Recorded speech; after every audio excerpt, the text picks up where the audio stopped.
What are the best eyepiece set, the optimum, ideal eyepiece set? And here we are not talking about the price, cost, or anything like that. I'm just basing this video on my own experience. As you know, I have hundreds of eyepieces. Probably I have the largest eyepiece collection in the UK, if not in Europe. And I have spent a lot of money on that, and I use and enjoy all of them. But my experience, I'm going to boil it down in a short video, hopefully, that help the others to decide if they have a telescope and they want to use it without spending too much money, get the best value for money, get the best views possible. And I have came to the conclusion for having the best optimum eyepiece set, you only need 3 eyepieces. And I will explain why I'm saying this. For any view of any celestial object or finding it, as you know, if you have used a telescope, finding it is most difficult. And for that purpose, you need an eyepiece to be used as a finder eyepiece.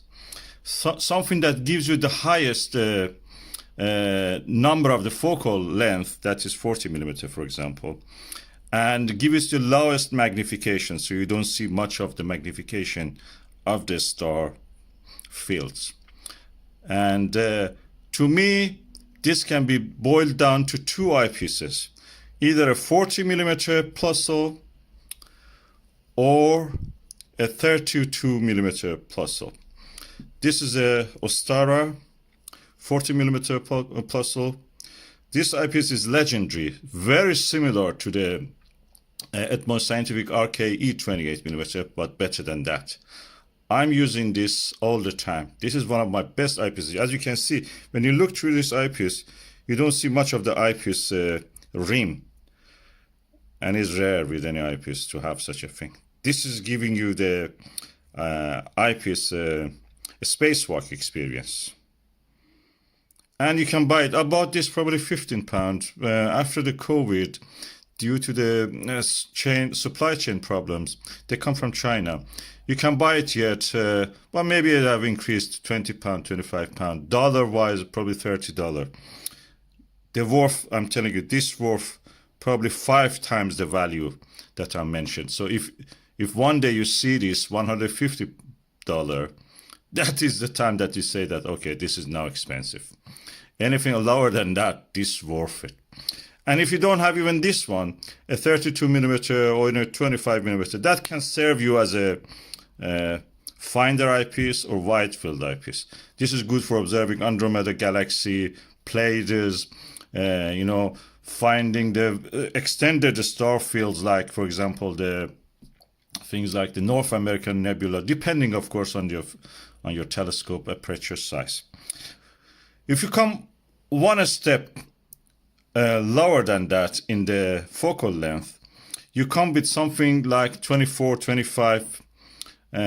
But here it is important that you have the lowest number of the elements. And to my experience, for especially on the moon and objects like the star fields, this orange-topped SVBony Aspheric 23 millimeter eyepiece, it's exotic, is the best eyepiece I have ever tried. It's sharpest view I've ever seen, and there is a reason for that.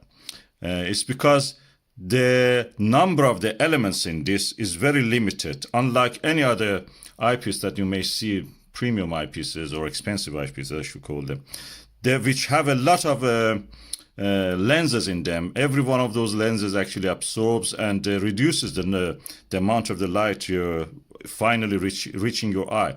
With this one, you have the minimum number of the lenses, but because the lens, the top lens, is shaped through molding, this eyepiece has a very well corrected field of view. The field of view is 62 degrees, Plössls are 52 degrees. And with this, you feel really comfortable, but at the same time, the image is bright. The only thing is that I recommend this for any telescope which is has a F number above 7. Below 7, I don't recommend it. For example, Schmidt-Cassegrains. You can use it, sorry, not Schmidt-Cassegrain. Things like a Dobsonian F5 telescopes. I don't recommend this. But for Schmidt-Cassegrain, for Microsoft, perfect. For Newtonians, normal Newtonians, or refractors like that, or a 4-inch Newtonian, or ETX 90, the 3.5-inch Microsoft telescope is perfect. Anything above f7 focal length of the eyepiece. So if you have this and you have this, you already have a good set started to make. The next thing I recommend is that you get some low power, high power, low focal length eyepiece, something like a 10 millimeter focal length. This is a SVBony Aspheric 10 millimeter 62 degrees eyepiece. I have seen my sharpest view of the moon with this eyepiece. I have a video about this, testing this. Is even better than a orthoscopic. Orthoscopic eyepieces are the superb eyepieces. I cannot praise them enough. But this one is better than them. It beats them easily. We'll have them for breakfast. So this SVBony Aspheric will make your eyepiece set complete. You can go for anything like the 6 millimeter eyepiece or something like 7 millimeter eyepiece. But practically when you have this 10 millimeter eyepiece, you don't need more than this. So if you have any of these 3 eyepieces, one finder eyepiece, one medium range 23 millimeter eyepiece, and one high power eyepiece, in most weather condition, atmospheric conditions, these are enough for you. So your set is complete. But in the case if you wanted to, go beyond, the weather was really exceptionally good, that you wanted to go beyond that and see more details, you can use a Barlow. Any Barlow will do this. This is a Celestron one. This is not especially expensive or anything. It will be enough for all the things that you need. There are generic ones also. And funny enough, you can buy all of this directly from China. And it's very easy, directly from China, either through the AliExpress or through eBay. And they come to you very quick. I bought most of this directly from China. And they make now very good eyepieces, I'm telling you. And they have made huge leaps in the production of the eyepieces in quality range. So with this 3 range, you perfectly have a set of eyepieces that is suitable for anything. Low magnification, medium, and high magnification. Higher focal length, medium, and lower focal length. That makes you, for your eyepieces, for the 1.25 inch eyepiece holder, which most of the introductory telescopes have that. If you have even a bigger telescope, you can just use an adapter like the one that we have on here and just adjust it for that. Something like this, which, as you can see here, we have a, let me just tighten this, and it easily can accept this size of eyepiece.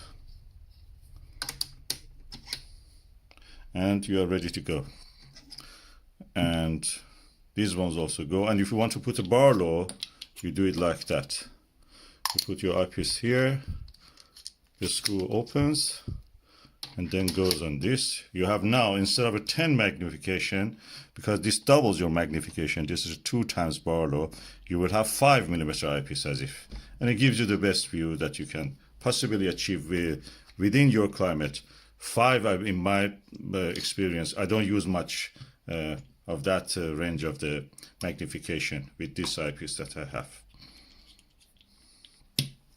So this is an eyepiece adapter, as I told you. You can adjust it for any, use it in the 2 inch bigger, 2 inch size barrel taped eyepieces. So you will use the smaller eyepieces on this with this accessory. I just wanted to mention what kind of objects you can see with this eyepiece, which was the highest magnification eyepiece, 10 millimeter. You can see the rings of Saturn. You can see the two belts of the Jupiter. Depending on the telescope, you can see even more. And all the satellites, Galilean satellites of the Jupiter, Titan, Enceladus, and some of the largest satellites of the Saturn.